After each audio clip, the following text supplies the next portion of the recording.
بسم اللہ الرحمن الرحیم۔ السلام علیکم ورحمۃ اللہ وبرکاتہ۔ محترم ناظرین، آج کی اس ویڈیو میں ہم حضرت عزیر علیہ السلام کے واقعہ کا دوسرا حصہ عرض کریں گے۔ پہلا حصہ ہم پہلی ویڈیو میں عرض کر چکے ہیں۔ امید ہے کہ آپ نے سن لیا ہوگا اور آپ کے ایمان میں ایک سکون پیدا ہوا ہوگا کہ اللہ تعالیٰ اپنی قدرت کاملہ سے جسے جب چاہے موت دے دے اور جسے جب چاہے زندہ فرما دے۔ یہ اللہ تعالیٰ کی قدرت کا ایک ایمان افروز واقعہ ہے۔ آئیے چلتے ہیں حضرت عزیر علیہ السلام کے اس واقعہ کے بقیہ حصے کی طرف۔ بقیہ حصہ عرض کرنے سے پہلے اب تمام بہن بھائیوں سے گزارش ہے کہ ہمارے اس چینل ریاست آف اسلام کو سبسکرائب کیجئے، لائک کیجئے اور شیئر کیجئے، تاکہ آپ کی وجہ سے ایسا ایمان افروز واقعہ، ایسا اسلامی علم، قرآن و حدیث کا علم دوسرے مسلمان بھائیوں تک بھی پہنچ سکے۔ بہت شکریہ۔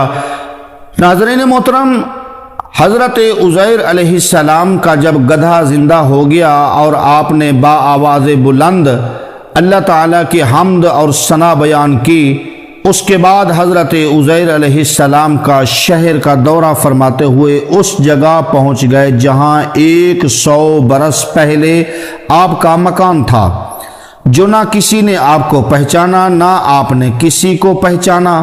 ہاں، البتہ یہ دیکھا کہ ایک بہت بوڑھی اور اپاہج عورت مکان کے پاس بیٹھی ہے، جس نے اپنے بچپن میں حضرت عزیر علیہ السلام کو دیکھا تھا۔ آپ نے اس سے پوچھا کہ کیا یہی عزیر کا مکان ہے؟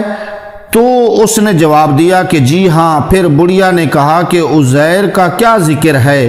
ان کو تو 100 برس ہو گئے کہ وہ بالکل ہی لاپتہ ہو چکے ہیں۔ یہ کہہ کر بڑھیا رونے لگی تو آپ نے فرمایا کہ اے بڑھیا، میں ہی عزیر ہوں۔ تو بڑھیا نے کہا کہ سبحان اللہ، آپ کیسے عزیر ہو سکتے ہو؟ آپ نے فرمایا کہ اے بڑھیا، مجھ کو اللہ تعالیٰ نے 100 برس مردہ رکھا، پھر مجھ کو زندہ فرمایا اور میں اپنے گھر واپس آ گیا ہوں۔ تو بڑھیا نے کہا کہ حضرت عزیر علیہ السلام تو ایسے با کمال تھے کہ ان کی ہر دعا مقبول ہوتی تھی۔ اگر آپ واقعی حضرت عزیر علیہ السلام ہیں تو میرے لیے دعا کیجئے کہ میری آنکھوں میں روشنی آ جائے اور میرا فالج اچھا ہو جائے۔ حضرت عزیر علیہ السلام نے دعا کر دی تو بڑھیا کی آنکھیں ٹھیک ہو گئی اور اس کا فالج بھی اچھا ہو گیا۔ پھر اس نے غور سے آپ کو دیکھا تو پہچان لیا اور بول اٹھی کہ میں شہادت دیتی ہوں کہ آپ یقیناً حضرت عزیر علیہ السلام ہی ہیں۔ پھر وہ بڑھیا آپ کو لے کر بنی اسرائیل کے محلہ میں گئی۔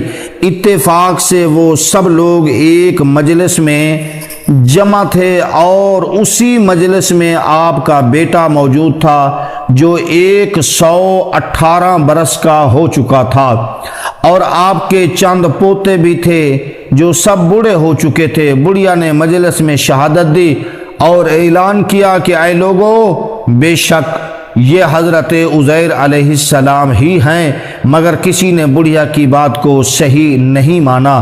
اتنے میں ان کے بیٹے نے کہا کہ میرے باپ کے دونوں کندھوں کے درمیان ایک کالے رنگ کا مسا تھا، یعنی نشان تھا، چاند کی شکل کا نشان تھا۔